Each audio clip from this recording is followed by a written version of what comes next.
Hello and thanks for joining us from our studios in Israel. I'm Natasha Kirchak here with ILTV's morning briefing.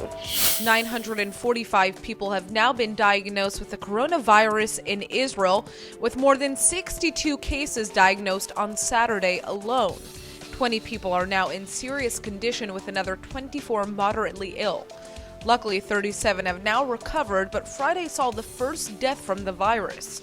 88-year-old Holocaust survivor Aryeh Even succumbed to COVID-19 after contracting the virus while suffering from various other pre-existing conditions.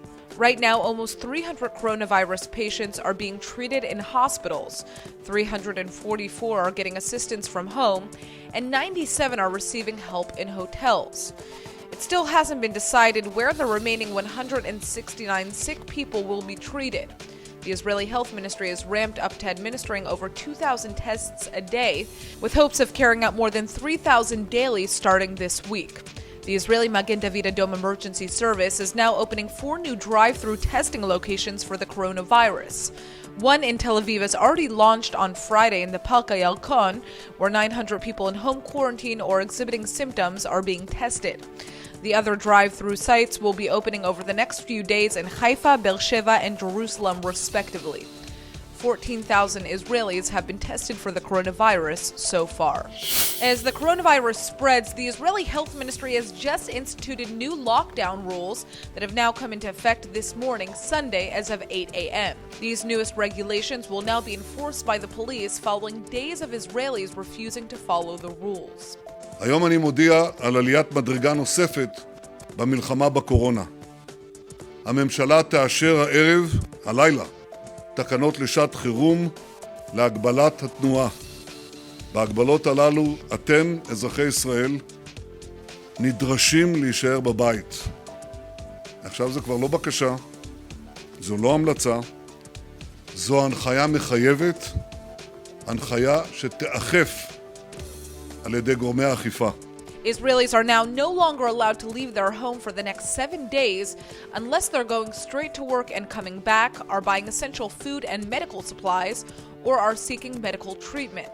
There are other exceptions, which include attending demonstrations, aiding an elderly, disabled, or sick person, donating blood, attending a court hearing, or seeking aid from welfare services. Israelis are also allowed to leave their homes to go to the Knesset, attend religious services, weddings, and funerals, as long as there are 10 people or less present, and to visit a mikveh, which is a Jewish ritual bath. In terms of exercise, Israelis can go outside to work out as long as they do so with no more than one other person, and they're allowed to venture out for short walks near their homes. Israelis are also banned from driving in a car with more than one other person unless the drive includes multiple members of the same household. The penalties for breaking any of these rules have not yet been clarified, but the police will be patrolling the streets to enforce them. As Israel practically enters full quarantine, the Palestinian Authority in Gaza Strip are slowly following suit. The number of Palestinians infected by coronavirus is quickly rising. Dozens of cases have been confirmed and thousands more are in quarantine. City streets in major population centers are empty, and now Hamas officials in Gaza are also reporting the first 2 cases in the densely populated strip. The 2 individuals in question had recently returned through Egypt from Pakistan and are said to have been kept separate from the general Gaza population. But in just the past 2 weeks, hundreds of other Gazan residents have returned home from abroad, only 92 of which have been tested. Meanwhile, in Judea and Samaria, or the West Bank, Palestinian Authority leaders are enforcing curfews and locking down one city after the next. New lockdowns include the cities of Bethlehem, Beit Jala, and Beit Sahud, in addition to all schools and tourist sites. Also, as of now, all cross-border traffic will be banned by the PA, so the tens of thousands of Palestinian workers who cross into Israel for work every day must now either stay home, find a place to stay in Israel, or risk breaking the law. كعامل بتشتغل في الداخل ما بتقدر تسوي أي شيء. بدك تضطر إنك تمشي مع الظرف، تخاطر بنفسك مقابل إنك تقدم لقمة عيش لأولادك. That's all for now. I'm Natasha Kirchak, and see you later with our main daily broadcast.